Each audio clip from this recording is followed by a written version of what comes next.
নমস্কার বন্ধুরা, সবাই কেমন আছেন? আশা করছি সবাই খুব ভালো আছেন। আমার চ্যানেলে সবাইকে স্বাগত। আর আজ আমি এসেছি আবার নতুন একটি রেসিপি নিয়েছি আমি সিম, বেগুন, টমেটো, আলু আর নিয়েছি এখানে সজনা ডাঁটা দিয়ে আমি আজকে দারুণ স্বাদের একটা রেসিপি বানাবো। আর খেতে দুর্দান্ত লাগে গরম ভাতের সাথে। তো চলুন বানিয়ে নিই। গ্যাসে এখানে একটা কড়াই বসিয়ে প্রথমে দিয়ে দিলাম সরষের তেল। তেলটা গরম হয়ে গেলে প্রথমে কয়েকটা বড়ি আমি এখানে ভেজে নেব। আর এই বড়িগুলো আমি বাড়িতে নিজে বানিয়েছি। কয়েকটা বড়িকে আমি লাল লাল করে বেশ ভেজে নেব।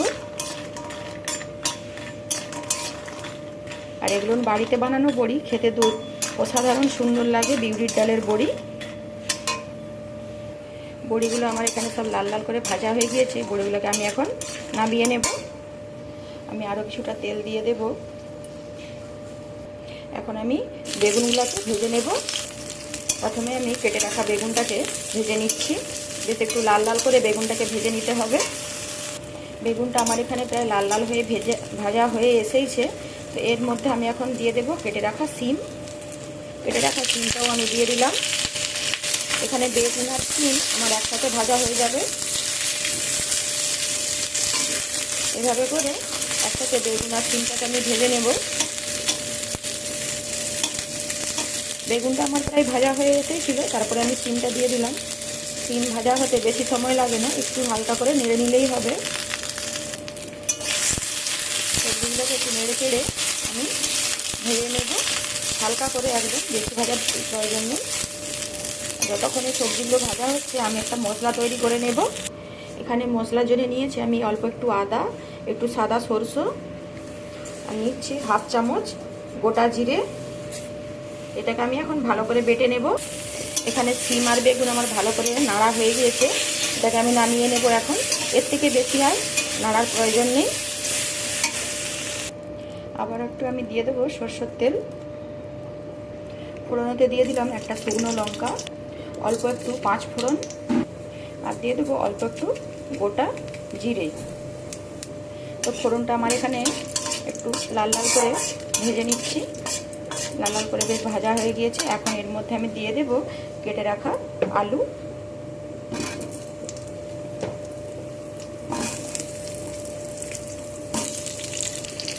আলুটা দিয়ে আমি একটু নাড়াচাড়া করে দেব। দিয়ে এটাকে আমি এখন ঢেকে দেব। আলুটাকে কিছুক্ষণ নাড়ার পর এর মধ্যে আমি দিয়ে দেবো কেটে রাখা টমেটো। আলু আর টমেটো আমি এখানে একটু নাড়াচাড়া করে নিয়েছি। এখন এর মধ্যে আমি দিয়ে দেব কেটে রাখা সজনে ডাঁটা। এই সিজনের এই সজনে ডাঁটা খেতে খুব ভালো লাগে। দিয়ে সব কিছুকে আরও একটু ভালো করে নাড়াচাড়া করে নেব। এখন এর মধ্যে দিয়ে দেব মানে লবণ।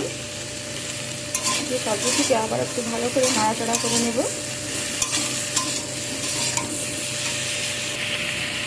এরপর দিয়ে দিলাম হলুদ গুঁড়ো, দিয়ে দিলাম লঙ্কা গুঁড়ো।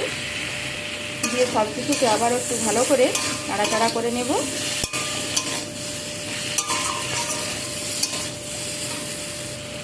এখন এর মধ্যে দিয়ে দিলাম যে মশলাটা আমি বেটে রেখেছিলাম সেটা দিয়ে দিলাম। দিয়ে সব কিছুর সাথে ভালো করে নাড়াচাড়া করে নেব।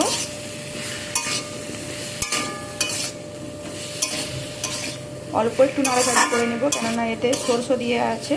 তো সরষেকে বেশি নাড়ার প্রয়োজন নেই। সব কিছুকে ভালো করে নেড়ে নিয়েছি। এখন এর মধ্যে আমি দিয়ে দেব জল। জল দিয়ে দিলাম। দিয়ে সব কিছুকে ভালো করে মিশিয়ে নেব।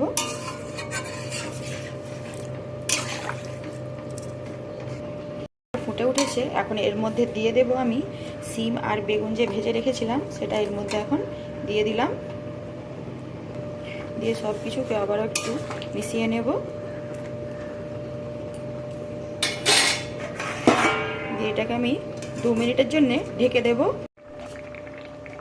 এখানে সব কিছু আমার ভালো করে সেদ্ধ হয়ে গেছে। এখন যে বড়িটা আমি ভেজে রেখেছিলাম সেটা এর মধ্যে দিয়ে দিলাম।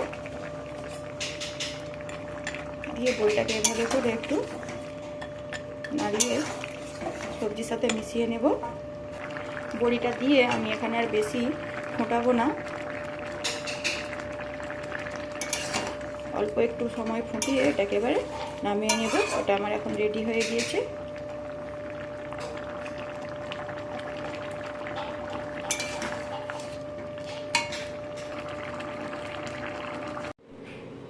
আমার আজকের রেসিপি আপনাদের কেমন লাগলো অবশ্যই আপনারা কমেন্ট করে জানাবেন, লাইক করবেন, কমেন্ট করবেন, সাবস্ক্রাইব করে পাশে থাকবেন। সবাইকে আমার ভিডিও দেখার জন্য অনেক অনেক ধন্যবাদ। সবাই ভালো থাকবেন, সবাই সুস্থ থাকবেন।